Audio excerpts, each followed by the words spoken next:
பேசு தமிழா பேசு நேர்கள் அனைவருக்கும் வணக்கம். இந்திய அரசாங்கம் பெண்களுடைய வாழ்வாதாரத்தை மேம்படுத்துறதுக்கு என்னென்ன விஷயங்கள்லாம் செஞ்சுட்டு இருக்காங்க, அது ஊடகங்கள் மறைக்கக்கூடிய விஷயங்களை பத்தி தான் இந்த வீடியோல முழுக்க பார்க்க போறோம். வாங்க வீடியோக்குள்ள போகலாம். புதுச்சேரியில பேட்டி பச்சோ அப்படின்னு சொல்லி ஒரு ஸ்கீம் 2014 நரேந்திர மோடி அவர்கள் வந்ததுக்கு அப்புறம் ஆரம்பிச்சாங்க. பெண் குழந்தைகள் பிறக்கிறாங்கன்னா அவங்க பிறக்க வந்து அதுக்கு ஒரு நியூட்ரிஷன் கிட் கொடுக்கறது, இந்த மாதிரி நிறைய திட்டங்களை மேம்படுத்திட்டு இருக்காங்க.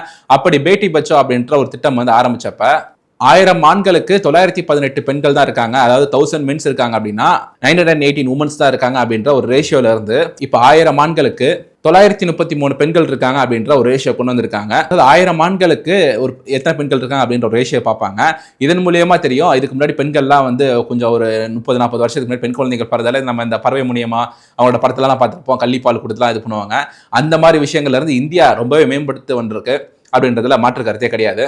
PM ஜன் தன் யோஜனா அப்படின்ற ஒரு திட்டம் இருக்கு. அந்த திட்டத்தில் பெண்களுக்கு என்னென்ன ஸ்கீம்ஸ்லாம் கொடுக்க முடியும், என்னென்ன மாதிரியான லோன்ஸ்லாம் கொடுக்க முடியும், அவங்களுக்கு ஒரு அக்கௌண்ட் ஆரம்பிச்சு, ஒரு ஜீரோ பேலன்ஸ்ல அக்கௌண்ட் ஆரம்பிச்சு அவங்களுக்கு ஒரு ரூபே டெபிட் கார்டு கொடுக்கறதுல இருந்து ஒரு திட்டம் வந்து செயல்படுத்திட்டு இருக்காங்க. PM ஜன் தன் யோஜனா அப்படின்ற ஒரு திட்டம்.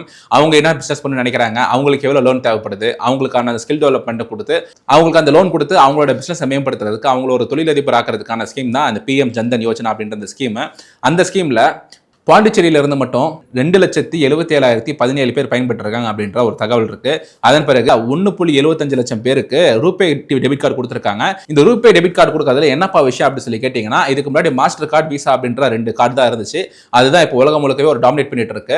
2014 இருந்து 2024 இந்த காலகட்டத்தில் உலகம் முழுக்க நடந்த அந்த டிரான்சாக்ஷன்ல பார்த்தோம்னா 90% வரைக்கும் டெபிட் கார்டில் நடந்த டிரான்சாக்ஷன், கிரெடிட் கார்டில் நடந்த டிரான்சாக்ஷன் எல்லாமே விசா மற்றும் மாஸ்டர் கார்டில் சேர்ந்து தான் நடந்திருக்கு.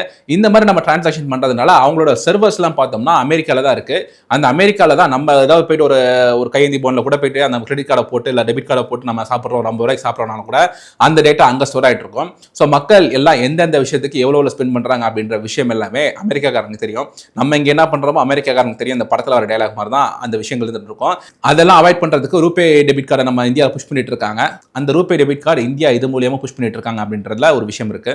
லக்பதி தீதி ஸ்கீம் அப்படின்ற ஒரு ஸ்கீம் 2023 ஆரம்பிச்சாங்க. அது 2.0 அப்படின்ற ஒரு ஸ்கீம் ஆரம்பிச்சாங்க. அதுக்கு முன்னாடி லக்பதி தீதி ஸ்கீம் அப்படின்றத அப்கிரேட் பண்ணி லக்பதி தீதி ஸ்கீம் 2.0 அப்படின்ற ஒரு ஸ்கீம் 2023 ஆரம்பிச்சாங்க. அது ஆரம்பிச்சதுக்கு அப்புறம் பாண்டிச்சேரியில மட்டும் 7546 செல்ஃப் ஹெல்ப் குரூப் அப்படின்னு சொல்லுவாங்க, சுய உதவி குழு.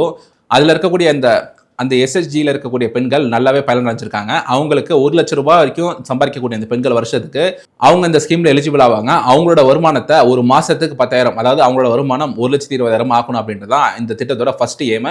இந்த திட்டம் இதுக்கப்புறம் அப்கிரேட் பண்றப்ப இந்த வருமானத்தை இதுக்கப்புறம் ஏற்றணும் அப்படின்னு சொல்லி பார்ப்பாங்க.